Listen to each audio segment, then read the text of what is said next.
Hey, what's up, anime people? It's your friends again. This is CDubbs Dubs, and I'm Matt. I'm CDubbs. And I'm Jordan. And we're here today to talk about some anime. But before we get into the animes that we're going to be talking about today, CW, what do they need to do? You can follow us by liking and subscribing at williams.com on Instagram and Facebook. And remember, it's free, y'all. It's free. You know, help CW out, help us out. We're gonna put more content on us. Okay. So today Miss Charlene's gonna actually be asking us our questions about different types of anime, and we just gonna tell her what are our picks. Is everybody cool with that? Yep. Let's do it. Okay, so Miss. Hey guys, so I think it's gonna be tough for y'all because I know there's so many animes y'all watch. Okay. But I want to know, what is your top fight?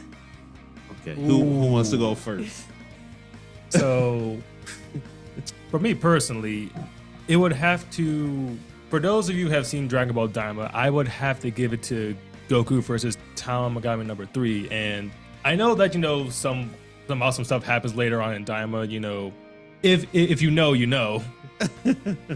But Goku versus Tamagami number 3, it was like how they did the whole small guy versus the giant, where yes, Goku was all fast because he has has a kid body, but Tamagami, he has like this whole power behind him, and Goku really has to think outside the box. Okay, how exactly can I go around beating this guy? And then we get one of the greatest, not only Super Saiyan transformations in modern period, in my opinion, but also one of the greatest Kamehamehas in the franchise.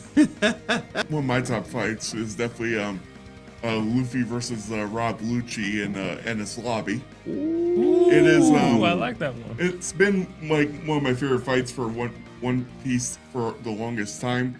Mainly just because of how unlike the previous major antagonist in the Grand Line, Lucci doesn't have like any kind of trick that can be exploited. It just has to be a straight up battle of endurance, where the one who can hold out the longest comes out on top. I am going to, because Jordan has already gave my one GOAT anime its props already, so me and Jordan is I can't really top that with Dragon Ball Z, but I'm gonna go with Zoro versus King. Wano is probably one of the best fight scenes in anime as of right now, besides some of the stuff that I've seen in Soul Leveling and Dragon Ball Z. And the reason why is the fact that the many frames, I think it got an award for how many frames or I think whatever. it did. Yeah, I think it did get that. Frames that it was animated. Oh my God. I mean, just the fact. And then after he beats him, it just Zoro Roanoa wins, and then he lands with like boom. You got I'm getting goosebumps over here. I'm getting goosebumps over here. So your next question would be, what is your top transformation in an anime? I gave Dragon Ball its props, but now since I'm wearing the shirt, I gotta give it to Bleach. Oh, Jordan. So there are many transformations we have gotten in Bleach from Bankai, but I'm gonna have to go with the Resurrection forms, specifically Ulquiorra's. I know we got Tier Holybell. I think Stark had one. Okay. And Yami when it goes all big, bulk, and whatnot. Ulquiorra's transformation sticks out to me because it feels so unique. Like you have like the wings in the background, his claws, everything just becomes dark with him, and honestly, Ulquiorra is just one of my favorite antagonists because he has some of the most hard-hitting quotes. Jordan, get out of my head. Mine is actually for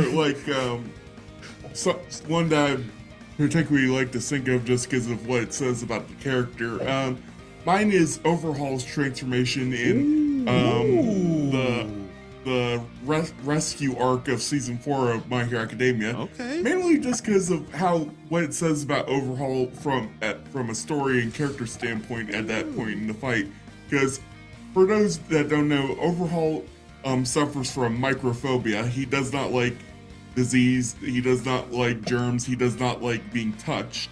And yet he, in a desperate move to like make himself stronger to overcome the heroes that are currently breaking down his door, he basically fuses himself with one of his henchmen, and it's made clear through the details on his body that he absolutely cannot stand it. Like you can actually see him breaking out in hives.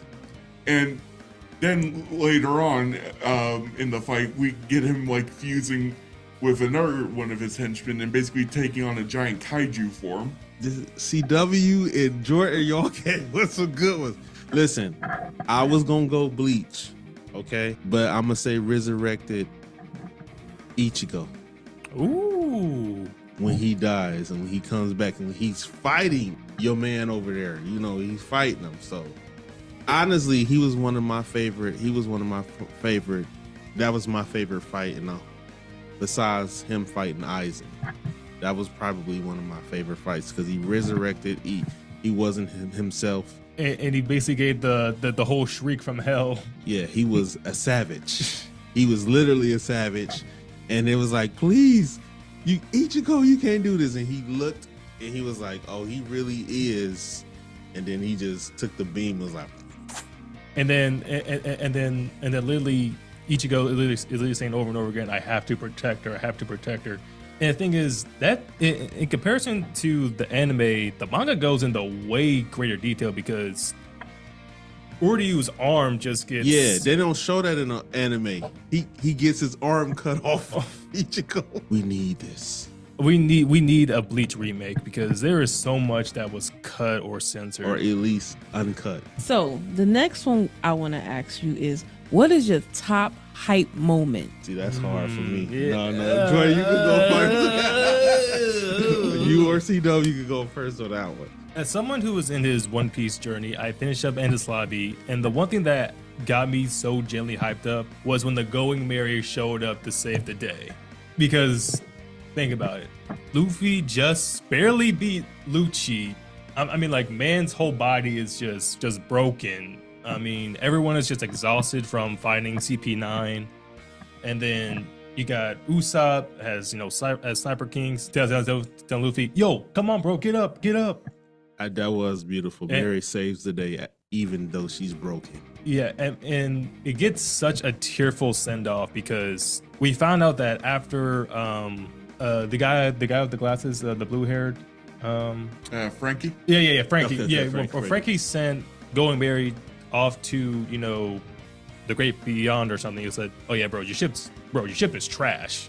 And then you get the mayor, who was hearing the Going Merry's voice saying, "I just need to save them one last time." And he starts adding some protection to it. And then when it finally gets to shore, it breaks down, and they give her this wonderful send off.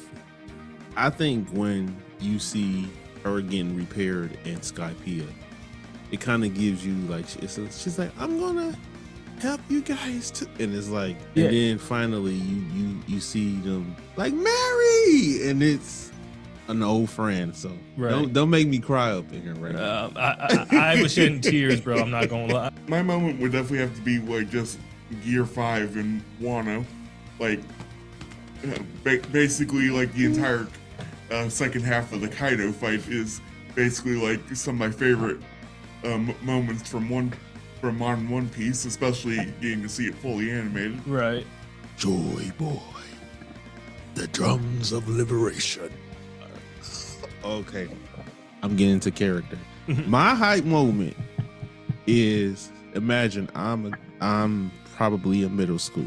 Krillin dies on Dragon Ball Z. Oh, here we go. And for the first time, you see Goku really get angry to the point where he's losing it. And then he screams, and the transformation that we've been waiting for decades happens. And he yells at Gohan, "Get out of here!" You knew that this fight was about to be the best fight you've ever seen in your life. And then it cuts to Frieza where he tries to take a whole sniper shot, and then Goku just comes in, grabs his hand, like breaking it. He's saying like, "You're the scum of the universe, and I'm getting sick of it." And I'm so sad that they don't use that voice like an ocean dub. We finally have been waiting. Right. Goku finally transformed to Super Saiyan. You know, he used to just edge it on like. So this is the last one I want to ask you. What is your top fall off in an anime? Muzan. You said Uzan? Muzan from Demon Slayer. Ooh. Hot take. He just he just does not live up to the hype that he builds up. I won't like get into spoilers because Infinity Castle isn't out yet, but he is just a very disappointing final villain. His henchmen are way more interesting, way more compelling than he is, and the only personality trait I can ever ascribe to him is just mad. Like he's just always angry. Oh boy, there's a lot of characters, but I think we all know my son Yamcha. Ooh, yeah.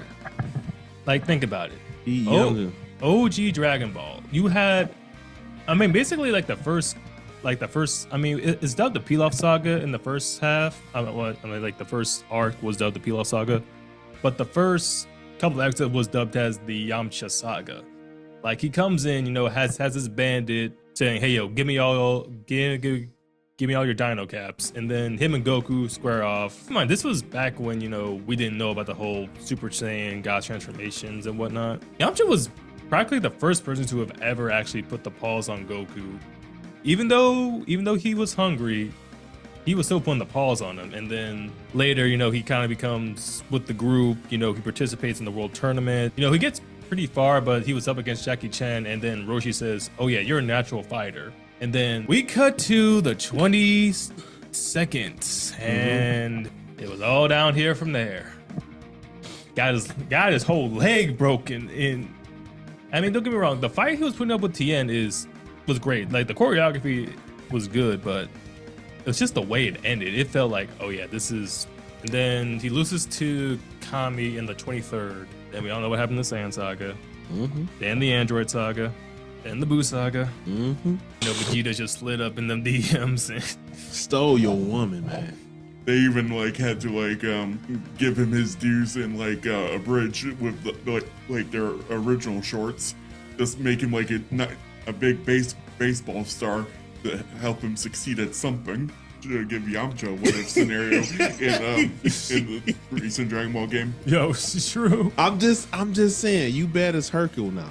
I'm gonna tell you this one, and this person should have literally, to me, I don't even know what, because I had high hopes for them in the beginning of the series, and I'm gonna go straight to Naruto, and I'm gonna not Naruto. I'm just saying this character is in Naruto, so let me get there. The person is Kiba. Oh boy. Here we go. We had some hope for you during the Chunin exams and you learning how to do with, you know, this B style. You had potential to become like one of the best, and it's like when Shippuden comes out, you just don't show up at all. Even everybody, Ino, I'm gonna say this again, even Ino, everybody leveled up, including Hinata. You was just not there. You were just not there. Yeah, honestly, I could not. If you could tell me a moment that Kiba had in the 4th grade Ninja War, I would not remember it. I mean, everybody from the Leaf Village, my boy died. They could have killed Kiba. He was not doing anything. He's not even doing nothing in Boruto. He's just a waste of. Yeah, and it's sad too, because you can also say the exact same thing for, you know, Rock Lee, you know. Sadly, they played Rock Lee. Because like, remember when he fought Gaara and he was just like, okay, let me take my weights off. And he was putting the paws on Gaara. He had Gaara shook. Can we just say this? Rock Lee was supposed to be probably top 3 tier. It was supposed to be Naruto, Sasuke, and Rock Lee. Possibly Neji. But then I don't know what happened. Do you have any of the tops that you like? Do you agree with anything that we say? Do you agree with Jordan or CDubbs or myself? If not, put it in the comments. Tell us, what are your tops? Fights, chilling scenes or whatever else we would like to know. But that's all the time that we have for today. So CDubbs, how can they follow us and argue with us online? You can follow us by liking and subscribing at onehands.com on Instagram and Facebook.